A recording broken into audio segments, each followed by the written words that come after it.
Me llamo Juan Morales y toda mi vida la pasé levantando paredes y techos para otros. Con estas manos llenas de cicatrices di forma a casas en medio país, pero nunca pensé que un día mis propios hijos intentarían encerrarme entre cuatro paredes que no había elegido yo. El día que me llevaron a la residencia de ancianos, no lloré. Miré por la ventanilla del coche y me prometí en silencio que iban a aprender cuánto cuesta de verdad el confort cuando se construye sobre el egoísmo. Tenía 62 años aquel invierno, pero el alma me pesaba como si fueran 80. Hacía frío en Valencia y el cielo estaba de un gris apagado que recordaba a los edificios nuevos que levantan ahora sin alma, todos iguales. A mi lado, en el asiento del copiloto, mi hijo Daniel sujetaba el volante con los nudillos blancos. Detrás, mi nuera Lucía revisaba mensajes en el móvil como si estuviera en cualquier trayecto corriente. Yo llevaba en el regazo una pequeña maleta de ruedas, una bolsa con medicinas y en el bolsillo interior de la chaqueta una copia de una escritura firmada ante notario muchos años antes. Lo curioso es que nada de aquello fue de golpe. Todo empezó con frases suaves, con gestos disfrazados de preocupación. «Papá, te olvidaste el fogón encendido el otro día», me dijo Daniel una mañana, apoyado en el marco de la puerta de la cocina de mi casa. «Se me fue la cabeza un momento», admití. «Ya, pero cualquiera diría que estás solo demasiadas horas», añadió él, con ese tono de quien ya ha tomado una decisión. Luego venían las llamadas de Lucía. «Juan, ¿has pensado en contratar a alguien que te ayude?», sugería. «Una chica que venga a limpiarte, a darte de comer, a acompañarte al médico». «De momento me apaño», respondía yo. «Mientras pueda subir y bajar estas escaleras, sigo siendo dueño de mi casa». Mi casa, esa palabra lo era todo para mí. No era un piso cualquiera en las afueras, era la casa que yo mismo levanté en un pueblecito del interior de Valencia, cuando aún era joven y estaba enamorado de verdad. Allí criamos a nuestros hijos mi mujer y yo. Allí enterramos muchas alegrías y algunas penas. Allí estaba todavía el eco de su risa, aunque hubieran pasado años desde que la tierra del cementerio se cerró sobre su féretro. A mi mujer se llamaba Marisa.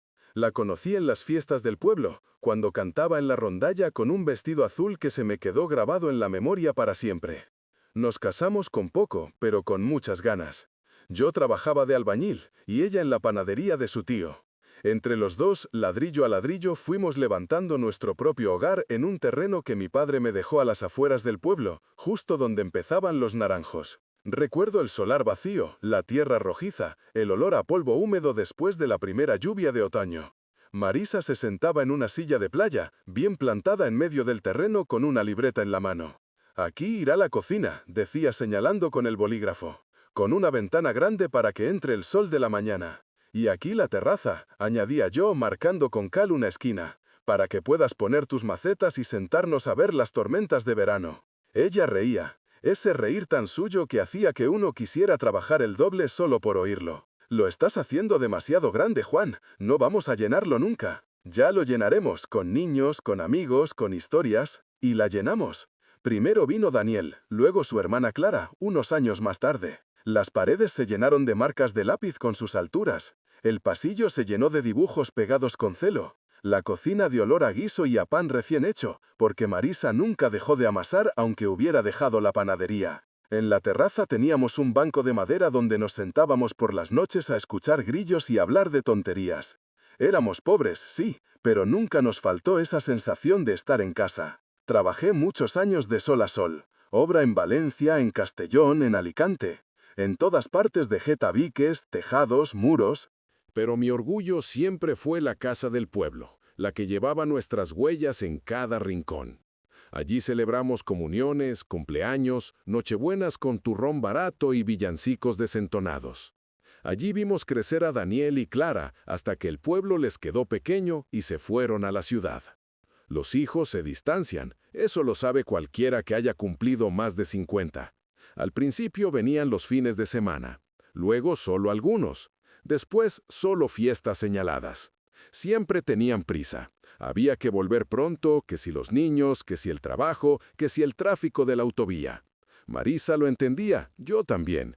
Es ley de vida, decía ella. Nosotros hicimos lo mismo con nuestros padres. Lo que no es ley de vida, pensé después, es que los hijos te traten como si fueras un trasto viejo cuando ya no sirves para cargar cajas. Marisa enfermó pronto, un cáncer silencioso que le fue apagando la voz. Durante meses dormí en un sillón junto a su cama del hospital clínico, mirando los fluorescentes del techo como si fueran estrellas torcidas. Cuando murió, sentí que la casa también se quedaba a medias. Las risas desaparecieron. El banco de la terraza quedó vacío. Yo hablaba solo, como un loco, llamando su nombre en la cocina.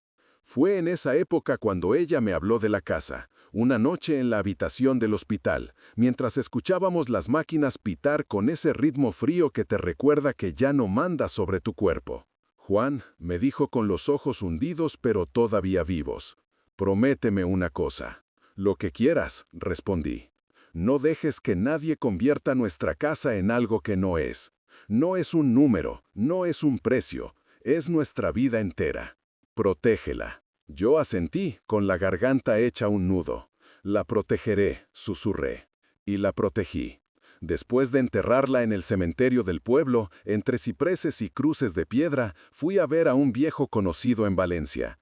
Se llamaba Emilio, un notario de los de antes, con despacho lleno de libros y un retrato del rey en la pared. «Quiero asegurarme de que mi casa no se vende como si fuera un coche viejo», le dije. Emilio se inclinó hacia adelante. «Explícame, Juan, ¿qué deseas exactamente?» Le conté lo que me preocupaba, que algún día, cuando yo estuviera débil, los hijos o quien fuera quisieran sacarme de allí, vender la casa, gastar el dinero en lo que fuera. Que no quería eso, que quería que la casa siguiera siendo un hogar, un lugar con nombre y apellidos, no una mercancía. «Podemos hacer varias cosas», dijo él. «Lo más sencillo es que te reserves el usufructo vitalicio. Nadie podrá vender sin tu consentimiento en vida. Y luego podemos añadir una cláusula en la escritura para que, al fallecer, la vivienda pase a tener un destino concreto». «¿Qué destino?», pregunté. Emilio sonrió. «Por ejemplo, donarla al ayuntamiento del pueblo para que la conviertan en casa museo o en espacio cultural con tu nombre y el de tu mujer. Así se conserva, así no la trocean, así nadie la malvende». Me quedé en silencio un buen rato, imaginando turistas en mi salón, escolares en mi terraza, un cartel en la puerta que dijera «Casa de Juan y Marisa Morales». Me pareció extraño, casi cómico, pero también justo. «Me gusta», dije al fin. «Hagámoslo así». Firmamos papeles, redactamos cláusulas, se inscribió todo en el registro de la propiedad. Emilio insistió en explicarme bien cada palabrita. «No te fíes de nadie, Juan, ni siquiera de tu memoria. Fíate del sello del registro», dijo riendo. «Mientras esto esté así, nadie podrá tocar tu casa sin pasar por ti». Salí de allí con las rodillas temblando, pero el corazón en calma. Marisa habría sonreído, pensé. Había cumplido su encargo. Años después, cuando Daniel apareció con rostro serio y carpeta en la mano, yo ya sabía qué se avecinaba. Aquella mañana entró en la cocina de mi casa sin saludar casi, mientras yo removía un café solo en la taza. «Papá, hemos estado hablando Lucía y yo», empezó. «No puede seguir así». «¿Así cómo?», pregunté yo. Solo, en una casa enorme, con escaleras, con el pueblo cada vez más vacío. Es peligroso. Cualquier día te caes y nadie se entera».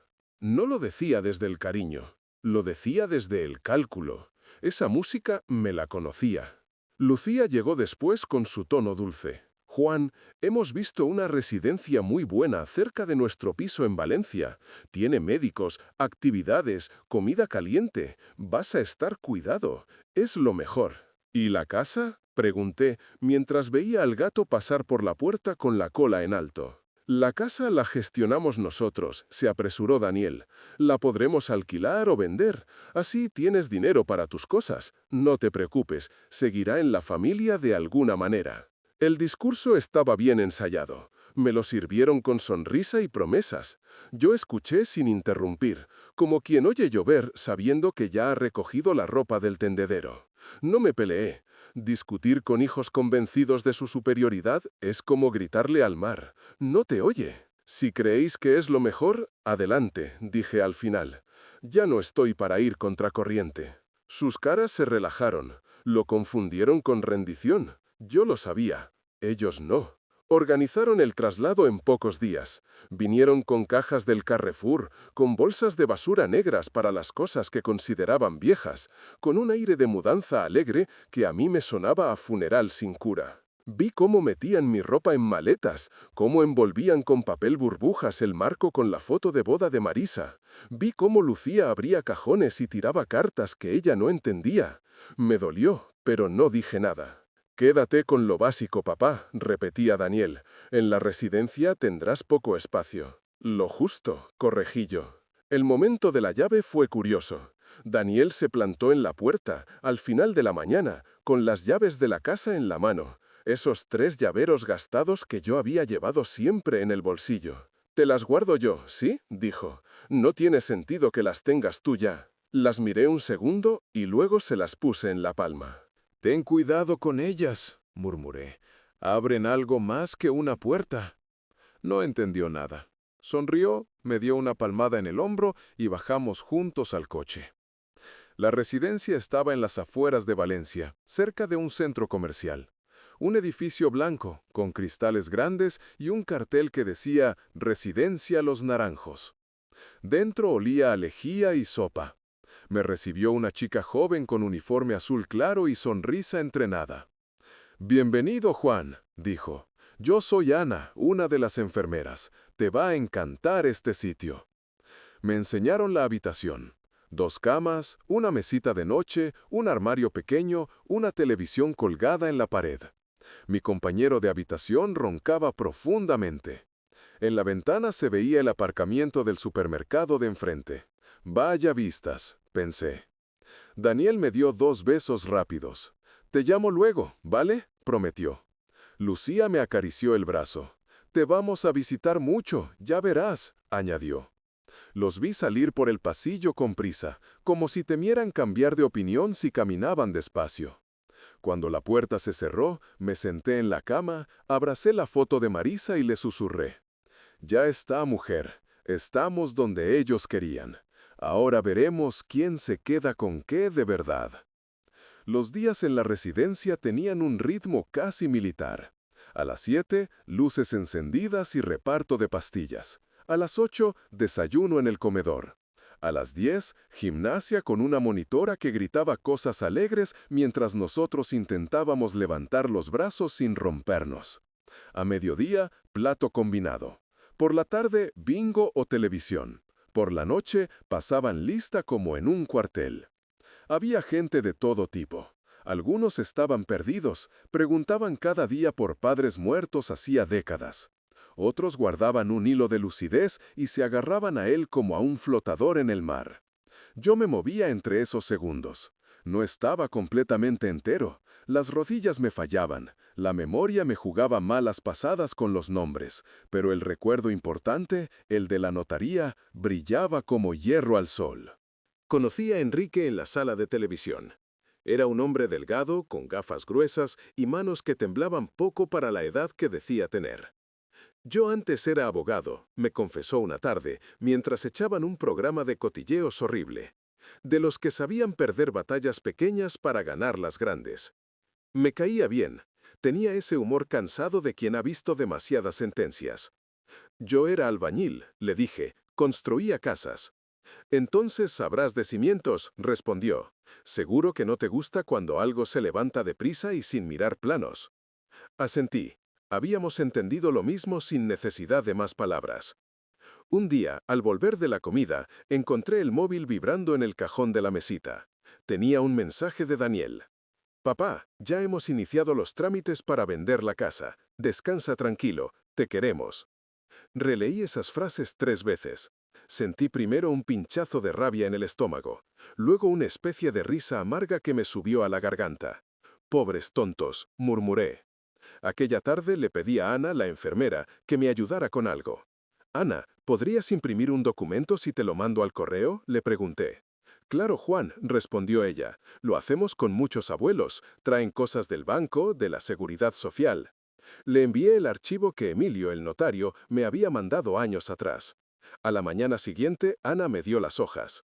Aquí lo tienes, parecen cosas importantes, ¿eh?, dijo guiñándome un ojo. Lo son, contesté. Guardé la copia de la escritura en mi diario, ese cuaderno donde desde la muerte de Marisa iba anotando recuerdos y pensamientos para que no se me fueran con la edad. Solo verla allí, con sus sellos, sus firmas, sus cláusulas, me devolvió una fuerza que creía perdida. A partir de entonces, observé todo con más calma todavía. Oía a las auxiliares comentar en voz baja que mi hijo llamaba mucho, que había preguntado por si llegaba correspondencia para mí.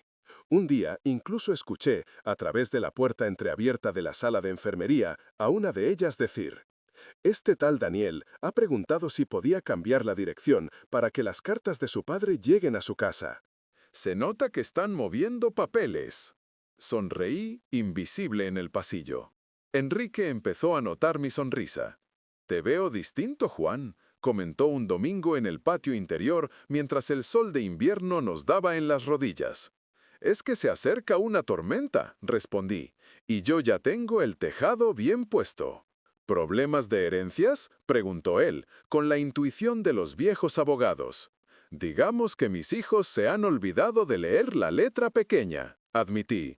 Él soltó una carcajada. «Los hijos se creen muy listos hasta que se topan con el registro de la propiedad», sentenció. «Eso no perdona». Pasaron unas semanas. Veía menos a Daniel y a Lucía. Las primeras veces venían con sonrisas, me traían ropa limpia, una tarta de la pastelería de debajo de su piso en Valencia. Luego empezaron a venir sin aviso, con la cara seria, con prisa. Empecé a notar ojeras en Lucía, un tic en el ojo de mi hijo. Un mediodía, mientras yo intentaba terminar el puré de lentejas del comedor, sonó el teléfono fijo del mostrador. La chica de recepción me hizo señales. «Juan, te llaman, es tu hijo». Cogí el auricular. Había ruido de coches de fondo. «Papá», dijo Daniel sin saludar, «tenemos un problema serio». «Buenos días, hijo», respondí. «Yo estoy bien, gracias por preguntar». «No estés sarcástico, por favor», saltó él. «No es momento. El notario nos ha dicho que hay una reserva de usufructo y una cláusula de donación al ayuntamiento. Dice que no se puede vender la casa». «Vaya», dije con voz tranquila. «¿Qué cosas? El mundo está lleno de sorpresas, ¿verdad?» «No es broma. Nos hemos comprometido con una familia para la venta. Teníamos previsto cancelar el préstamo del piso y unas deudas del negocio. Ahora nos dicen que sin tu firma no se puede hacer nada, que mientras vivas tú mandas». «Te lo podían haber dicho antes», sugerí. Hubo un silencio pesado. «Papá, necesitamos que vengas a firmar una escritura nueva». «Emilio dice que si revocas el usufructo y la donación, se puede arreglar». «Emilio se jubila pronto, ¿no?», pregunté. «No sé, eso da igual». «Para mí no», dije. Siempre fue muy claro conmigo. Me dijo que con esa escritura mi casa estaría protegida hasta el final, y que solo un idiota desharía algo que protege lo que más quiere. Daniel bajó la voz. «No puedes hacer esto, es nuestra herencia, es lo que nos corresponde. Has trabajado toda la vida por nosotros». «Trabajé por vuestra seguridad, no por vuestro lujo», corregí. «Y trabajé con tu madre para tener un hogar, no un saco de dinero». «Nos vas a arruinar», soltó él. «No», respondí sin subir el tono. «Os vais a arruinar solos. Yo solo he puesto los cimientos. Vosotros habéis construido encima con materiales baratos». Colgó sin despedirse. Me quedé escuchando el pipido del auricular unos segundos. Luego lo dejé en su sitio y volví al comedor, donde el puré ya se había enfriado del todo. «¿Todo bien?», preguntó Enrique. «Todo en su sitio», dije. «Las máscaras pesan cuando empieza el calor». Pocos días después, apareció Lucía en la residencia. No traía tarta ni flores. Traía un bolso grande, una carpeta y un gesto severo. «Juan, ¿podemos hablar a solas?», pidió. Fuimos a la sala de visitas. Se sentó enfrente, cruzando las piernas, clavaseando la uña sobre la mesa. Sé lo que has hecho, empezó sin rodeos. Has jugado a escondidas con una cosa que afecta a toda la familia. He protegido algo que tu marido y tú querían convertir en bolsa de plástico, respondí. Eres injusto. Gracias a la venta podíamos darle una vida mejor a tus nietos, replicó. Una vida mejor no empieza arrebatando la dignidad a un viejo y la memoria a una casa, dije despacio. Esto se llama comodidad, no mejora. Nos estás castigando por preocuparnos por ti, insistió. Me estáis castigando vosotros a mí por no ser rentable, corregí. Tragó saliva, furiosa. Juan, firma los papeles. Si sigues con esta terquedad, lo vais a pagar tú y nosotros. El banco no espera. Hacienda tampoco. Ni la conciencia, hija, respondí. Y créeme, pesa más la conciencia que Hacienda. Se levantó bruscamente. Eres egoísta, escupió. Eso lo dirá el tiempo, contesté. Siempre lo dice. Se fue sin darme la mano. Me quedé allí, escuchando cómo sus tacones golpeaban el suelo hasta perderse en el pasillo. Luego miré por la ventana. En el aparcamiento, un hombre metía bolsas en el maletero del coche.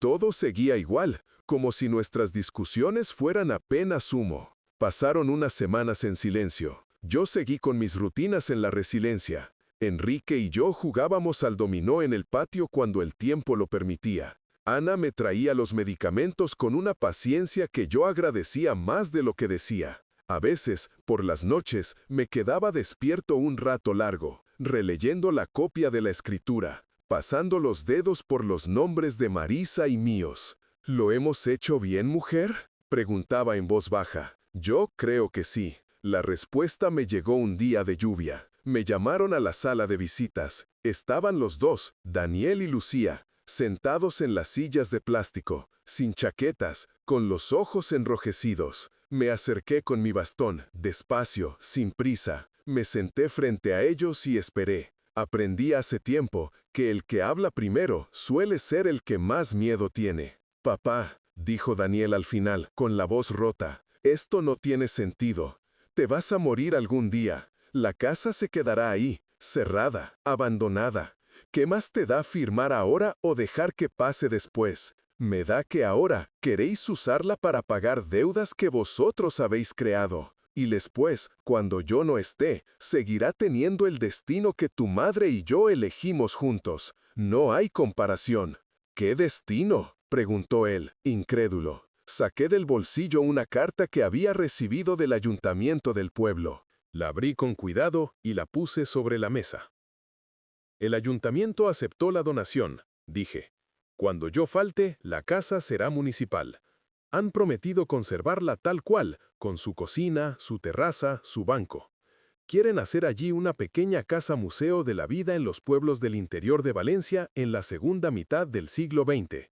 Habrá visitas de colegios, placas con nuestros nombres, cuentos de gente que vivió con poco, pero con honradez.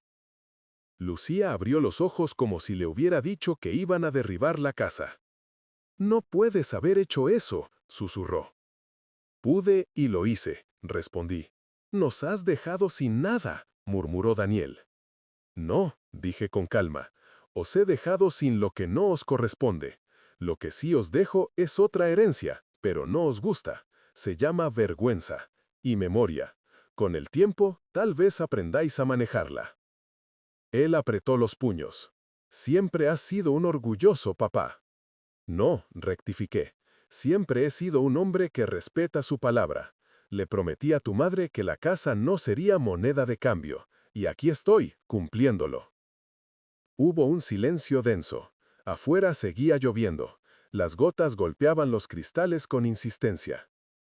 Daniel se levantó por fin. «Muy bien», dijo. «Haz lo que quieras, pero luego no vengas a pedir ayuda». «Eso ya lo hiciste tú cuando viniste a encerrarme aquí», pensé. No lo dije, simplemente respondí. «Ya tengo la ayuda que necesito». Se marcharon los dos. Ni un beso, ni un abrazo. Solo la puerta abriéndose y cerrándose. Los vi desde la ventana subir al coche y arrancar sin mirar atrás. Sentí un dolor profundo en el pecho, pero no por la casa, por ellos.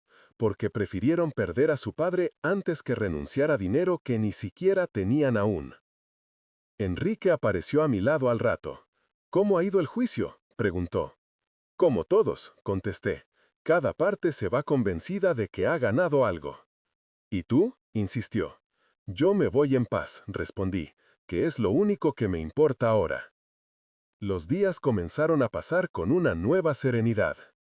Yo ya no esperaba llamadas de Daniel ni visitas de Lucía.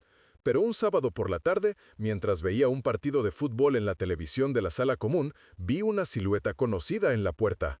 Era Clara, mi hija. Se acercó despacio, con un abrigo gris y el pelo recogido en un moño desordenado. «Hola, papá», dijo. Me levanté como pude y la abracé. Olía a colonia barata y a calle mojada. Me quedé unos segundos más de lo normal, por si era la última vez. «¿Cómo estás, hija?», pregunté. «Mejor ahora», respondió. «He venido en tren, necesitaba hablar contigo sin prisas». Fuimos a dar una vuelta por el jardín de la residencia, ese trozo de césped con 4 bancos y un par de árboles jóvenes que intentaban sobrevivir entre tanta hormigón. «Daniel está que echa humo», me contó.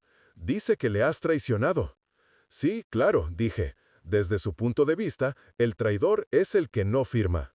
«Yo no lo veo así», añadió ella. «Yo estuve leyendo la copia de la escritura que encontré en casa y la carta del ayuntamiento. Y la verdad, papá, creo que hiciste bien». La miré con sorpresa. Siempre pensé que Clara era la más sentimental de los dos, la que se dejaría arrastrar por el discurso de la familia unida. Pero allí estaba, apoyando mi decisión. «Tu madre estaría orgullosa de ti», dije con voz temblorosa. Sacó entonces una pequeña cajita de madera de su bolso. «Limpiando el altillo encontré esto», explicó. «Creo que te corresponde tenerlo ahora». Abrí la cajita. Dentro, envuelto en un pañuelo, estaba el anillo de boda de Marisa, su aro de oro sencillo, gastado en la parte de abajo de tanto roce. «Pensé que lo habíamos enterrado con ella», susurré. «No», dijo Clara, «lo guardaste tú el día del entierro. Mamá quería que siguiera contigo, o al menos eso dijo en una carta que encontré». Entre tantas cosas, esa carta se salvó del enfado de Daniel y Lucía, por suerte. Me coloqué el anillo en el dedo, junto al mío, que aún llevaba desde el día que nos casamos. Me pareció que el metal se calentaba en contacto con mi piel. «Gracias, hija», dije. «Ahora sí que siento que no me han arrancado de casa del todo». Pasamos la tarde hablando de cosas sencillas. Me contó de sus hijos, mis nietos pequeños, cómo el mayor empezaba a jugar al fútbol en el equipo del barrio, cómo la pequeña dibujaba casas con árboles enormes al lado. Le hablé de Enrique, de Ana, de las manías de algunos residentes. «Quiero llevar a los niños a la casa mientras todavía estés», dijo al irse. «Quiero que la vean contigo dentro, que la recorran escuchando tus historias, antes de que sea pública y haya visitas guiadas». «Hazlo», respondí. «Quiero enseñarles dónde se hacía el mejor puchero del mundo». Se marchó dejándome más ligero. A veces uno solo necesita saber que una parte de la sangre que dejó en el mundo aún entiende lo que es un valor que no se mide en billetes. Las semanas siguientes fueron tranquilas. Empecé a asistir a las misas de los domingos que organizaba un cura joven en la sala de actos. No porque me haya vuelto especialmente religioso de viejo, sino porque me gustaba escuchar cómo hablaba de perdón. No hablaba de olvidar, sino de dejar de cargar con piedras en los bolsillos.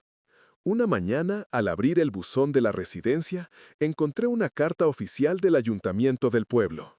La abrí sentado en el banco del patio. Confirmaban la aceptación formal de la donación y adjuntaban un borrador de placa para la fachada. Casa de Juan y Marisa Morales, matrimonio de trabajadores, ejemplo de vida sencilla y digna en la España rural. Se me hizo un nudo en la garganta al leerlo. Enrique, que se sentó a mi lado, me miró de reojo. «¿Buenas noticias?», preguntó. «Sí», respondí. «La casa tiene futuro, y no pasa por manos de inmobiliaria». Él asintió. «Entonces ya puedes descansar», dijo. Tenía razón. Algo se desanudó en mi pecho. Las noches dejaron de ser tan largas. Empecé a dormir de un tirón, aunque luego el cuerpo me doliera igual al levantarme. Un atardecer de primavera, mientras el cielo sobre Valencia se ponía naranja y rosa, me acerqué a la mesa de mi habitación donde reposaba mi diario. Lo abrí por la última página y comencé a escribir con letra lenta pero firme. Hoy siento que he terminado la última obra de mi vida. No ha sido un muro ni un tejado, sino una decisión. Mis hijos quizá no lo entiendan, tal vez me desprecien por ello, pero no he hecho nada por orgullo, lo he hecho por fidelidad. A Marisa, a lo que fuimos, a esa casa que levantamos juntos ladrillo a ladrillo. No quería que se convirtiera en artículo de lujo. Quería que siguiera siendo lo que siempre fue, un refugio. Escribí también sobre Clara, sobre mis nietos, sobre Enrique, sobre las enfermeras que me llamaban Señor Juan, con esa mezcla de ternura y costumbre. Terminé con una frase que me salió sola. Si algún día alguien entra en esa casa y siente que allí hubo amor, entonces todo esto habrá valido la pena. Cerré el cuaderno y puse encima la foto de Marisa apoyada en la barandilla de la terraza, riendo mientras yo fingía que no sabía usar la cámara. Me recosté en la cama, mirando por la ventana cómo las luces del aparcamiento del supermercado se encendían una a una. Ana entró para dejar la medicación de la noche. «Hoy se le ve especialmente tranquilo, don Juan», comentó. «Es que ya no me falta nada», dije. «¿Y la familia?», preguntó. «La familia es quien se queda cuando todo lo demás se va», respondí. «A veces es de sangre y a veces no. Tengo de los dos tipos, no puedo quejarme». Ella sonrió, me apretó el hombro y salió apagando la luz excepto la pequeña lamparita de la mesilla. Cerré los ojos y pensé en el porche de mi casa, en la terraza con las macetas de Marisa, en el banco donde tantas veces nos sentamos a ver las tormentas de agosto. Me imaginé de nuevo allí, con ella a mi lado, escuchando cómo la lluvia golpeaba el tejado que yo mismo había colocado. Me imaginé a niños desconocidos, en el futuro, corriendo por el pasillo, señalando las fotografías de las paredes, preguntando quiénes eran esos que aparecían en blanco y negro. «Somos nosotros, mujer», murmuré. «De alguna manera, seguimos ahí». Y por primera vez desde que mis hijos me metieron en aquella residencia, sentí que no estaba encerrado. Sentí que mis verdaderas paredes seguían en pie. Las de la casa, las de mis decisiones, las de mi memoria. Lo demás era circunstancia. Hay quienes creen que la justicia es ruido, golpes de mesa, juicios televisados. Con los años aprendí que la justicia de verdad a veces es silencio. Es un anciano que decide no firmar un papel y se mantiene en pie frente al viento. Mis hijos pensaron que me habían quitado todo. Lo único que hicieron fue liberarme para decidir cómo quería irme de este mundo. Yo escogí irme en paz, con la casa en su sitio, con la palabra cumplida, con el corazón tranquilo. Y con la esperanza de que algún día, cuando se sienten en un banco cualquiera, quizá en alguna plaza, quizá frente a la fachada de esa casa que ya no es suya, entiendan al fin que hay herencias que no caben en una cuenta corriente. Eso, al fin y al cabo, es lo que de verdad quería dejarles, aunque tarden en verlo.